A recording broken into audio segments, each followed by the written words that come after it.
I don't have to talk that quietly. We're going to be talking about the library, though, with Eileen Ordway. I want to thank you for joining us once again. And you are want to talk about puzzles. I'm going to take a wild guess. Yes, we now have about 1,000 puzzles, jigsaw puzzles Do you at really? the library. Yes. We have a couple of tables where people will join together and work on them. Okay. There's always a couple in progress, so people just come and go, put a few pieces in. So you have a community puzzle kind of thing going on, right? Yeah, yes. I'll tell you something, when I start a puzzle, I don't know, and this is silly, but I get a little stressed, like I don't know how I'm going to be able to finish this. I have a little bit of anxiety, and so I'll come back to it. It'll be on my mind. I'll get up in the morning, I'm going to do a few pieces of the puzzle in the morning. Right, I know. During COVID in particular, I took a couple home, and it was like they were sitting there. It's like, I am never going to do this. So, it's like not my thing, but yeah, a lot of people really enjoy doing that. And it keeps your mind active for sure. Yeah. You've got to focus on the picture, on the pieces. Yeah. So we have about 500 a month that we only track them when they come back in the library. Okay. They're in the honor system, so you just take them. So when they come back, somebody open? There's my 1,000 piece. 1, 2. How do you check it? No, How do you check it back in? No. We make sure that they're in a plastic bag, and then we mark on the back that it came back. Okay. And we ask people when they bring them to the front desk, were all the pieces there? So we trust them to tell us. If there's more than one missing, we put them outside, and then people can take them and not worry. They just keep them or do whatever they want with them. Now, do you know when you guys started keeping the puzzles or started getting puzzles? Did people start donating puzzles? Because that's not a usual thing I think of for a library. I've been there for over 10 years now, and we've always had puzzles. Just always had puzzles. I think we have a lot more now than we used to. Okay. But yeah, they're definitely, I think they've grown in popularity since COVID for sure. So yeah, we have starting at 100 pieces up to 2,500 pieces. The 300 pieces, for some reason, are really popular. Okay, because it's not that huge a commitment. No, right. And then the other thing is room. Like people don't have big tables, and I think that's a lot of times why people come into the library to do them, because they don't really have a place. Or some people say their cats will get up and mess the pieces around. So yeah. Now, what kind of puzzle person are you? Is it I do it once, and then I've already conquered it. I put it back in the box. Me, yeah, a lot of people will actually put their initials on them, which our puzzle people don't like, to show that they already did it. Okay. So they won't pick the same thing over again. Okay. Yeah. Because I can imagine that's why a lot of the donations come in, because I've done this puzzle maybe 2 or 3 times, or just once, but that's that. Exactly. Okay. Yeah. Now, I don't expect you to know this, but I just read an article recently about they found out that some of the manufacturers use the same molds, but with different pictures. So there was an artist who was taking like a scenery scene and then a portrait scene and combining them in a really interesting artistic way, which I found fascinating. Yeah. I think, you could take one of your pictures and send them in and of your family or whatever, and they make good Christmas presents. Yeah, you can get your own puzzles done and those kinds of fun things. Right. So beyond the puzzles, what other offerings are that maybe people might find unusual or they just didn't know about that they're at the library?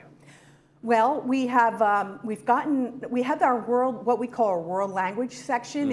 It's books in foreign to most of us, not English.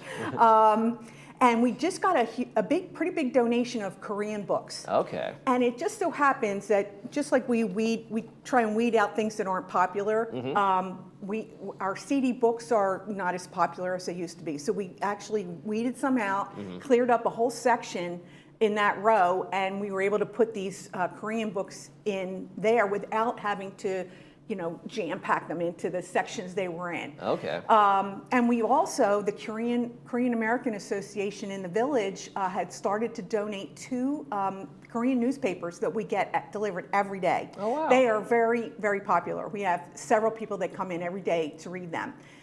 We only keep 3 days worth of each. So as we get a new one in, the oldest one goes outside on our patio, and somebody will take it and enjoy it further. Now, do you find it interesting, like you just mentioned, that it kind of struck me, the CD books You know, nobody's doing that. But the books, the oldest form of book in actual paper form, is still very popular. But some of the technologies that have come along the way kind of go, the people don't check out those as much. As who has a CD player, like a portable CD player anymore? And that's the biggest problem. I think a lot of people got them and listened in their cars. Right. And now you can't. You can't, I can't even play a CD in my car anymore. Right. So we don't have medium that, you know, USB drives or anything like that that we can give to people. So if they want audible books, they have to go to the Orange County libraries. Maybe we could get them, but I can't imagine. If there was demand. Put the label on something this big and I think Kindle and Audible books and those kinds of things are really taking that place of that. So a lot of people who have the Amazon account, they get a lot of that stuff anyway. So as the temperatures rise, you guys are one of the cooling centers. Yes, we are. Have you noticed that people come in to do I just want to cool off in a room, and then kind of discover the library while they're at it? Yeah, it seems that way. Yeah, we have people that come in and say, I didn't even know you were here. So yes, usually our reading area where we have 4 really comfortable leather chairs, or leather-like chairs, and we have tables all the way around, chairs, countertops. People bring in their PCs, and we have the free Wi-Fi that's in the village. They do the puzzles. We have magazines. We have paper newspapers that we have. In addition to the Korean, we have the New York Times gets donated every day, and we purchase the Wall Street Journal, LA Times, and Orange County Register. And of course, we also have the Globe. So people have really been taking advantage of it. Usually my shift is Wednesday evening, and I come in about 3:30 or so, and it's jam-packed in there. Yeah. Okay. Now, is the library mostly volunteers? Do you have a couple head library? 100% volunteers. Now, are there any ex-librarians there that Yes. Okay. Yes. Yeah. Oh, absolutely. Absolutely. The woman who catalogs most of our items or books anyway. She worked in school libraries for her whole career, and we have several others who have, worked in corporate libraries or college libraries.